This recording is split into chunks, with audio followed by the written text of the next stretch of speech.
Hello, good morning, જય સ્વામિનારાયણ, જય શ્રી કૃષ્ણ. કેમ છો બધા? સ્વાગત છે તમારું અમારા બ્લોગમાં. તો અમારે જો વરસાદ પડે છે. વરસાદમાં નાહવાની મજા લે છે છોકરાઓ, પલળે છે ત્રણેય. હરી ક્લિપો છે.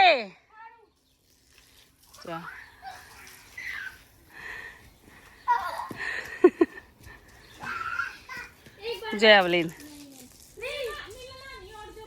આજે પણ 32 ડિગ્રી ટેમ્પરેચર છે.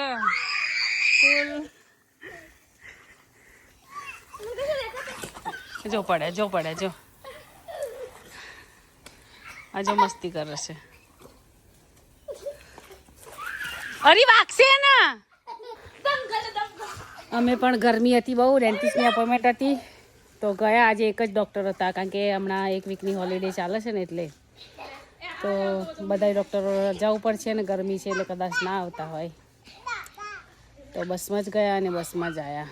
પણ 1 કલાક થઈ ગયો કારણ કે અમારો 11:15 નંબર હતો. 11 વાગે પહોંચી ગયા હતા ને 11:15 લીધા અમને, એટલે 11 વાગે ગયા ને કોઈ ફાયદો નહીં. તો બહુ જ ગરમી છે એટલે પાણી છાંટે છે એવલીની મમ્મી. હું બેઠી છું શાંતિથી. આ છોકરાઓ પલળે છે. કાલે બહુ મજા આવી. અહીંયા જ ગાર્ડનમાં પાર્ટી કરી હતી અમે લોકોએ. જો એવલીન અને મુક્તના હરી બધા જો. તો જો અમે મેંગો શેક બનાવ્યો છે મસ્ત આઈસ્ક્રીમથી ભરપૂર.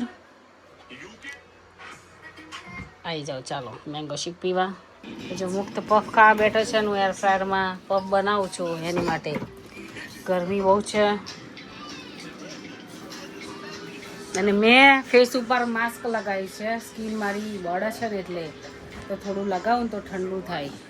નહીં મુક્ત અસર છે મને.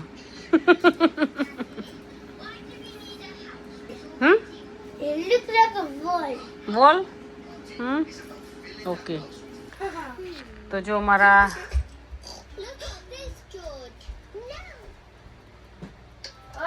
તું ના કશું કરી. તો જો આ મુક્તે જો કેટલું બધું કચરું પાડી છે. કેટલું કચરું પાડી અમારે હરી જો. ના થાય તારે તો હજુ નાનો છું. જો તો ત્યાં લગાવ્યો બધું હુકાઈ જશે તો લાઈ બળશે મોડું ધોય. અમારે ગરમી એટલી છે ને તો બધાય બુઢિયા ને બધાય ખાલી ચડ્ડામાં જ ફરે છે. બહુ અતિશય ગરમી છે. મને પાછી એલર્જી ચાલુ થઈ ગઈ છે બહુ જ હાથ ઉપર. તો હું આ લઈને આવી દવા ફાર્મસીમાંથી. હવે 5:45 જોઈ શકો છો. 5:45 પણ હજુ તડકો ઘણો બધો છે. મસ્ત મજાની યલો ગાડી જાય છે.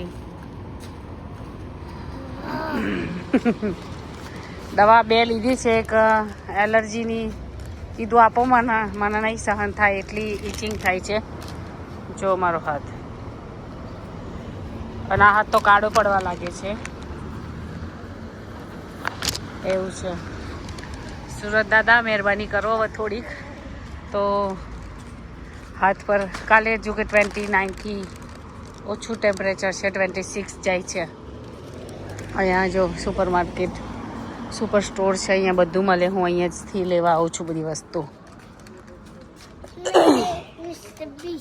શું મિસ્ટર બીસ્ટ?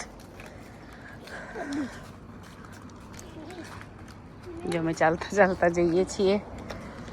ગરમી એટલી છે કે નહીં સહન થતી.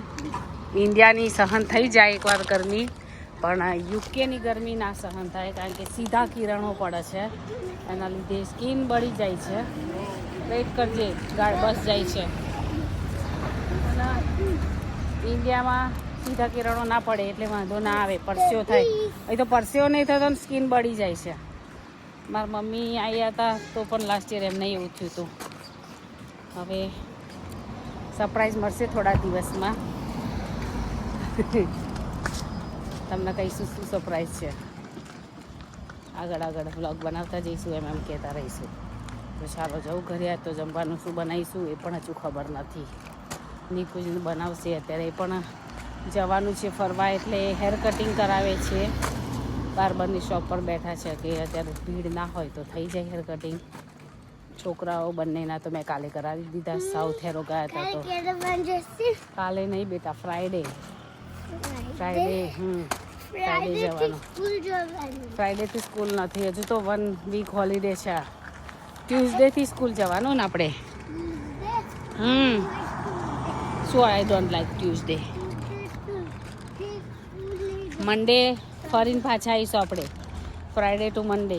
ઓકે, ચાલો તો જઈએ ઘરે, પછી મળીએ. મામ લે, મામ જો આવી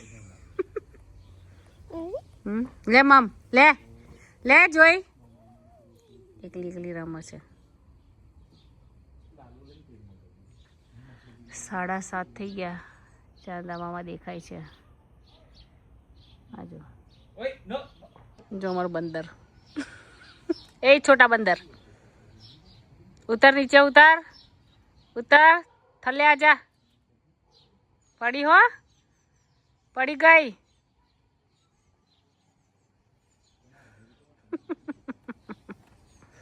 જા બોલ લઈએ, જોઈ રહ્યો બોલ. તો મેં હાથે કેટલી બધી દવા લગાવી છે. જો એટલી એલર્જી થઈ છે મને.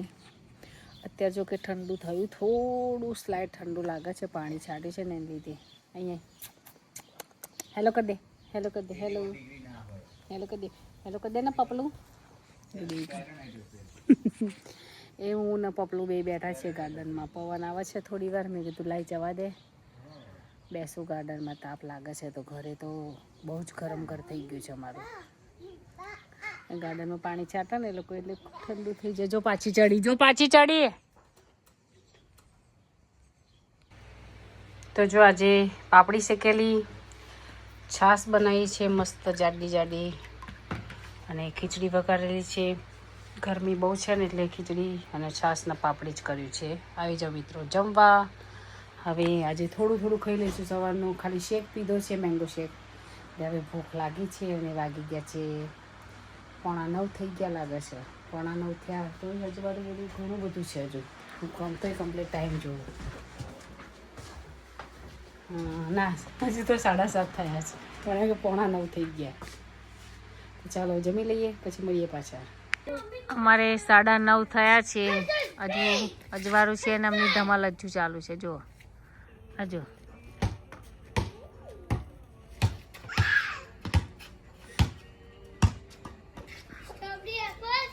કઈથી સ્ટ્રોબેરી લાવવાની છે? આ છે જે હોય ખાઈ લે. તો જો અમે જમી પરવારી ગયા. ફરી મારા ફ્રેન્ડના ઘરે બેસવા ગયા હતા. ખાસું બેઠા અમે લોકો, કારણ કે ગરમી બહુ હતી ને. અત્યારે થોડી ઠંડક થઈ ગઈ છે ઘરમાં, પણ બહાર ઠંડક થાય ને એટલે ઘરમાં થોડી ઠંડક થઈ જાય. કાલ તો ખરેખર બહુ જ ગરમ હતું. આજે થોડું ઓછું અત્યારે થયું છે. કાલ તો હજુ હતું, કારણ કે ઘરમાં ઓવન બી ચાલુ હતું. પફ ઓવનમાં બનાવ્યા હતા ને એટલે. તો પાસણ ઘસાઈ ગયા છે, બસ બે બાકી છે. અને રાઈસ હતા એટલે કાલે સવારે ઘસી કાઢીશું. અમારે જવાનું છે એટલે હવે પેકિંગ કાલથી શરૂ કરીશું. શું લઈ જાઓ, કારણ કે અમે લોકો ત્યાં જાતે જ રસોઈ બનાવીએ છીએ. આખો દિવસ ફરીએ, સાંજે આવીને જેટલું ફટાફટ જેવી રસોઈ થાય ને, ઇઝી રહે એવી રસોઈ બનાવી દઈએ એટલે વાંધો ના આવે. હું 3 દિવસનું મેન્યુ પણ નક્કી કરી દઈએ કે શું બનાવવું. એમ તો મેં ઇન્ડિયાથી પનીરની, કાજુ મસાલાની બધી સબ્જીઓ મંગાવી છે. એ બધી સબ્જીઓ લઈ જઈશું. એને એક દિવસ નાન કરી દઈશું એટલે ઇઝી થઈ જાય. અને પાછું 2-3 દિવસ ફરવાનું. જે દિવસ જઈએ એ દિવસ, એટલે ટોટલ 4 દિવસ છે અમારે. ચોથે દિવસે અમે રિટર્ન આવી જઈશું 1 તારીખે. એટલે એટલા દિવસની મારા મુખ્યત્વે તો ખાવામાં પાછો થોડો એવો છે, એટલે એના માટે તમારે રાઈસ લઈ જ જવા પડશે ખજમાં મારો ભાત બનાવવા માટે. એટલે બધું પેકિંગ કરવાનું છે. મને આપી છે પેરિટોન. જો 650ની 6.5 પાઉન્ડની આવી છે એલર્જીની દવા. Skin allergy, food allergy. શું છે? કેમ આવ્યો તું દેખાય છે ત્યાં ફરી? બધી અલગ અલગ એલર્જીની દવા છે. અહીંયા બધું લખેલું છે. બધું વાંચવાનો ટાઈમ નથી, પણ રાત્રે એક જ લેવાનું કીધું છે. દિવસે નહીં, દિવસે લેશો તો આખો દિવસ ઝૂમ્યા કરશો, ઊંઘ આવશે તો. એટલે બસ એક જ ગોળી લેવાની છે. હવે હું ગોળી લઈ લઉં તો પછી આરામ પણ થઈ જાય અને ઘણી બધી અત્યારે તો રાહત થઈ ગઈ છે. જો ઘણી ઓછી થઈ છે અત્યારે, સારો ફેર પડી ગયો છે. તો ચાલો મળીએ કાલે નવા વ્લોગ સાથે. તમને વ્લોગ કેવા લાગે છે? જય સ્વામિનારાયણ, જય Shri Krishna. Thank you for watching my vlog. જય સ્વામિનારાયણ.